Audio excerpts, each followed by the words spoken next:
안녕하세요, 가치환입니다. 12월 8일 목요일 국내 시장이 마감되었습니다. 자, 오늘도 시장이 참 좋지 않았던 것 같아요.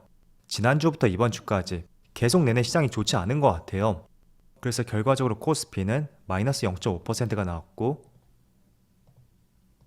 코스닥은 0.78%, 동시호가에 많이 밀리는 모습이 나왔습니다. 동시호가에만 0.36%가 빠졌네요. 그리고 시가총액 상위 종목들을 보면 오늘은 전체적으로 2차전지 관련주가 좋지 못했어요.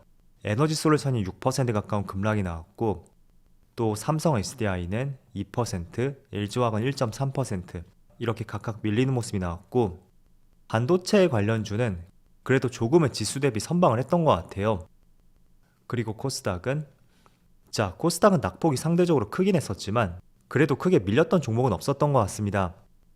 대체적으로 1% 전후 그 정도로 밀렸다고 볼 수 있고 그리고 코스피의 수급을 보면 오늘이 선물옵션 만기일이잖아요. 그런데 외국인은 오늘도 순매도가 있었고 4,700억의 많은 순매도가 있었네요. 반대로 기관은 오랜만에 순매수가 들어왔지만 여전히 5거래일 연속으로 코스피 지수가 약세 흐름이 나오고 있습니다. 또 반대로 코스닥은 외국인의 소폭의 순매수가 들어왔고 기관만 나홀로 순매도가 있었네요. 자, 그리고 당일 추이를 한번 살펴보면 파란색이 외국인이거든요. 초록색이 기관이고요. 오늘이 선물옵션 만기일이어서 동시효과에 많은 변동성이 생겼어요. 그런데 외국인은 동시효과에 거의 1,500억, 2,000억 가까운 순매도가 나왔습니다. 물론 오늘이 선물옵션 만기일이지만 일반적으로 만기일에 이렇게 외국인의 순매도가 많이 나올 경우에는 그 다음에는 시장이 그렇게 썩 좋지는 않았습니다. 그래서 그걸 지금 빗대어서 말씀을 드리면 연말에 시장이 그렇게 썩 좋지 않을 수도 있겠다. 이렇게도 볼 수 있는 것 같아요. 그리고 삼성전자는 5거래일 만에 빨간불이 들어왔지만 굉장히 미미하다고 볼 수 있고 오늘은 외국인만 나홀로 순매도가 있었네요. 그리고 하이닉스는 오늘까지 하락이 나왔고 여전히 외국인의 많은 순매도가 나오고 있습니다. 자, 그리고 LG 에너지 솔루션 이 종목이 오늘 급락이 나왔어요. 외국인이 1,600억 규모의 순매도가 나왔고 최근 한 달 내에서 이때 14일을 제외한다면 거의 첫 순매도라고 볼 수 있고 그 규모 자체도 굉장히 크다는 걸 볼 수 있어요. 그래서 지금은 정말 조심해야 되는 시점이라고 볼 수 있고 반대로 오늘 삼성 SDI는 2% 하락이 나왔지만 여전히 외국인의 순매수가 들어오고 있네요. 자, 이어서 주체별 매매 동향에 대해서 살펴보도록 하겠습니다. 12월 8일 외국인이 가장 많이 매수한 종목은 삼성 SDI, LG화학, 셀트리온 헬스케어, 네이버, LNF 이렇게 순서대로 매수했고 에너지 솔루션은 순매도 상위 종목이라면 반대로 삼성 SDI하고 LG화학, LNF 2차전지 관련주는 여전히 매수를 했었네요. 그리고 반대로 기관은 LG 에너지 솔루션, 신한지주, 삼성생명, 하나금융지주, 두산에너빌리티 이런 종목을 차례대로 매수했고 외국인과 반대로 삼성 SDI가 순매도 상위 종목이에요. 자, 이어서 해외 증시를 보면 어제도 미국 증시가 별다른 움직임이 나오진 않은 것 같아요.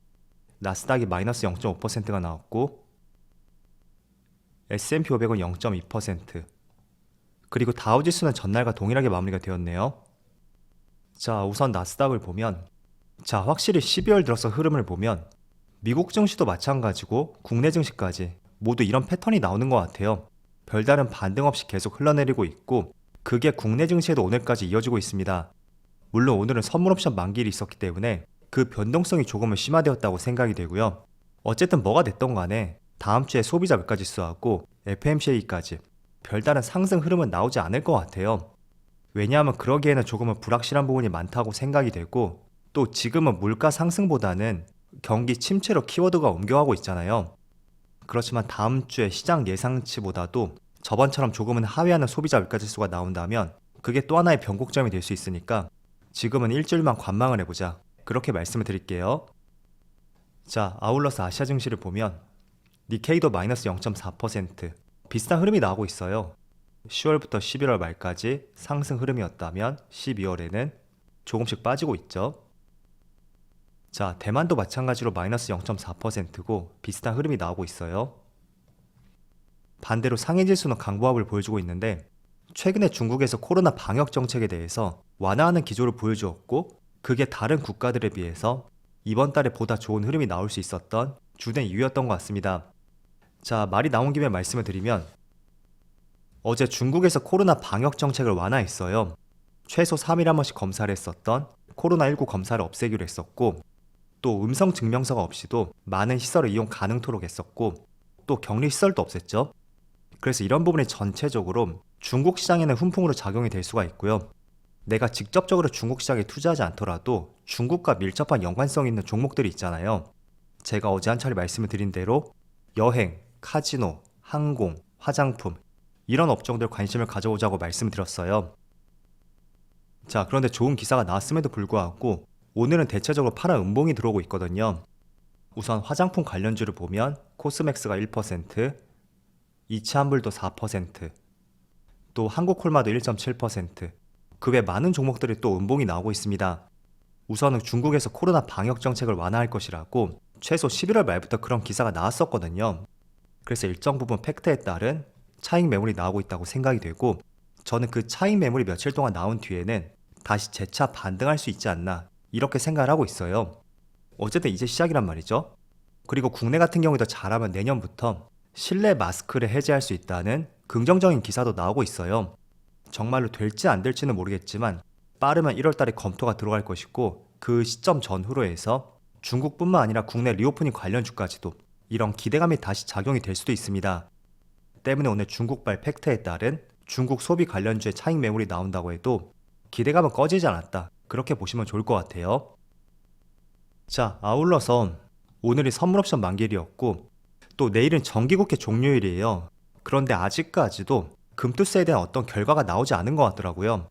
따라서 오늘하고 내일 어떤 결과가 나올 가능성이 높고, 이 부분 한번 지켜보시고요. 또 다음 주에는 화요일 저녁에 11월 소비자 물가지수가 발표가 될 것이고, 또 몇 시간 뒤에 14일 새벽에는 미국의 FMCA가 있습니다. 그래서 이것도 일정으로 지켜보시고, 또 이번 달 말 28일이 배당락이에요. 그래서 여러분들이 배당주를 갖고 계시고 또 관심을 가지고 있다 라고 한다면 27일 종가까지는 해당 종목을 보유하고 계셔야 됩니다. 그래야 배당을 받을 수가 있고, 그리고 하루 넘겨서 28일날 매도를 해도 배당을 받을 수 있으니까 배당의 기준은 기간이 아니라 배당락 전, 이때 내가 종목을 보유했었느냐, 그게 결정을 짓는다고 말씀을 드릴게요. 그래서 내가 배당과 관련된 정보를 얻고 싶다면 자, 네이버에 세이브로라고 검색을 해보세요. 그럼 이런 사이트가 나올 것이고, 좌측에 보면 배당 정보에 배당 내역 상세를 클릭하시고, 또 기업명에는 여러분들이 검토하고 싶은 기업, 그 기업을 검토하면 이렇게 배당 정보가 자세하게 나옵니다. 그래서 2018년에는 시가 배당률이 몇 %였고 19년에는 또 몇 %였는지 이렇게 해마다 확인을 할 수가 있거든요. 물론 작년에 5%였기 때문에 올해도 5%가 될 것이다, 그건 아직까지는 알 수 없습니다. 그렇지만 내가 유추를 해볼 수가 있겠죠. 금융주 같은 경우에는 전반적으로 올해 실적이 정말 뛰어났던 한 해였어요. 그리고 배당 성향을 높이겠다고 발표를 했었던 만큼 아무래도 2022년에는 배당률이 높아질 가능성이 있습니다. 그래서 그렇게 유추를 해볼 수가 있고, 또 배당과 관련된 공시는 배당락 전에 나올 수도 있고요. 또 배당락이 끝나고 나서 늦게는 2월 달에 발표가 되기도 해요. 그래서 배당락 전에 어떤 기사가 나오지 않는다고 해서 배당이 없구나, 그렇게 생각하지 마시고요. 그 공시는 조금은 유동적으로 발표가 되는 만큼 해를 넘겨서 공시로 발표될 가능성도 있다, 그렇게 보시면 좋을 것 같아요. 그리고 여기 DPS라고 나와 있죠. 이게 주당 배당금이에요. 그래서 한 주당 얼마씩 배당을 했었는지 그 부분도 참조를 할 수 있으니까 여기 사이트 네이버에다가 세이브로라고 검색을 하면 이 사이트 나오거든요. 한번 자세히 살펴보시면 좋을 것 같아요. 자, 오늘 대형주, 특히 시가총액 상위 종목 내에서 LG 에너지솔루션의 주가가 많이 빠지고 있어요. 지금 촬영 시점이 오후 2시쯤 되었고 현재 4.9%죠. 자, 일반적으로 내가 투자를 할 때 우리가 뭐든지 기본기가 있잖아요. 그래서 여러분들이 어떤 특정 종목을 매수하고 그 종목이 직전 저점을 이탈한다면 한 번쯤은 조심할 필요가 있습니다. 일단은 짧게 손절을 가져갈 수도 있고, 내가 추가 매수를 계획했다고 해도 조금은 며칠 더 관망을 해본다던가 그런 전략을 취해보는 것이 좋거든요. 기본적으로 어떤 종목이 상승이 나올 때는 직전 저점을 이탈하지 않고 이렇게 한 차례 반등이 나왔었죠. 그러면 이렇게 상승이 나오는 것이 정상이거든요. 그런데 직전 저점을 이탈했다는 것은 분명히 많은 매도세가 있었고 이렇게 큰 대형주라는 것은 메이저 세력의 주식을 던지고 있다. 그렇게 풀어서 볼 수가 있잖아요. 그래서 최근에 수급을 보면 외국인은 주구장창 매수를 하고 있지만 기관 쪽에서 외국인의 매수세를 압도할 수 있는 많은 순매도 물량이 나오고 있습니다. 그 첫 번째가 바로 연기금이었죠. 연기금은 올해 초에 이 종목이 상장하고 나서 거의 11개월 정도? 10개월 정도?